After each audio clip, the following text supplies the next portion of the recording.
In this video, I'm going to quickly show you how to take two clips, mark ins and outs, and then quickly assemble them into the timeline using insert. So the first thing I'm going to start off with is, we'll start with clip number 1.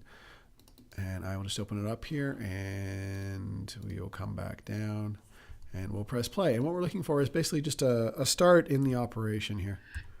I'm going to press L to make the play button go forward, though you could always use this button right here. I'm going to press L. We're going to go to where the part where our talent is talking. Action. And we'll go just a heartbeat before. I'll use the arrow keys to move around back and forth. And I'm going to make this our in on our merge clip, and I will press I for in. And at this point now, we'll watch the clip, and we're just going to find a nice, simple spot to go out. It'll be a spot where she basically stops talking and takes a breath. The audio tools in iMovie are not very good. They allow you to place audio in relation to your video, but the program does not have the internal tools that are needed to improve audio clips and make it sound its best. So we'll stop there right after she says the word best, and we'll mark that as our out. And we'll come over here, and we will press the insert button. On some computers, you can press F9, and it'll do it for you as well, but this works just as well, and it'll pop down. And you'll notice now magically we can see the footage over here in the canvas. So this screen here lets you see what your clip looks like, so you can choose your ins and outs. And this scene over here lets you see what is actually happening in the timeline, which is actually down here.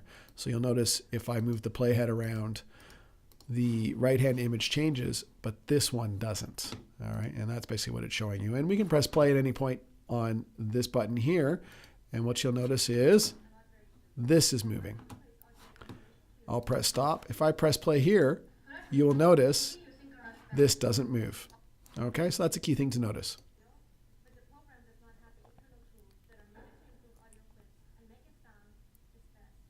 So best was where she got out. And we'll just go to the end of the clip here. Now I'm going to go and I'm going to open the other cutaway shot that we had. Now I've merged the same audio tracks in, so it's all there. But now we're going to watch this and pick up that other shot after she says the word best. But the program does not have the internal tools that are needed to improve audio clips and make it sound its best. And there we go. We found best. And I can move around if I want just to try and find the right spot. That looks about right. We'll press I for in. And once again, we'll watch it a bit. And really, we only want about 3 or 4 seconds. But we'll find another soft spot to cut out. For that reason, we'll be using a rush band to do your post audio. And we'll get out right there. And it allows us to add a different shot and a different feel to what we're doing. Make sure your playhead's where you want it. It's right at the end of the last scene. If I come over and press insert, there it goes. It lines it up. And once again, I can back up. I can press play, and we can watch our shots.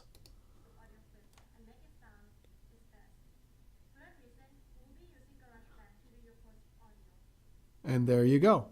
It runs to the end. It hits the back spot there. And we can cut back to our first shot. And we'll get to the point after she says the word post audio.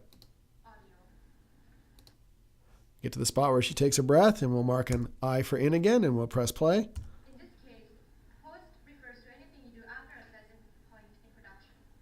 And we'll get out there, press insert, boom. You've created a short little sequence with a cutaway shot that changes your view. We have all our audios lined up. This is the original camera audio. I've muted that, so we don't have to worry about that.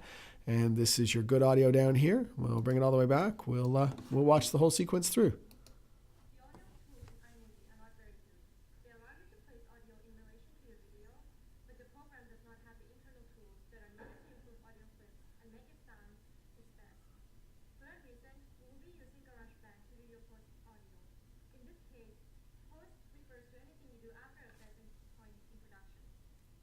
When you do it this way, it allows you to get different views, different shots, give you a different feel for what's happening in a production. And it allows you to make something that's a little more interesting than normal. And there you go. That's a wrap.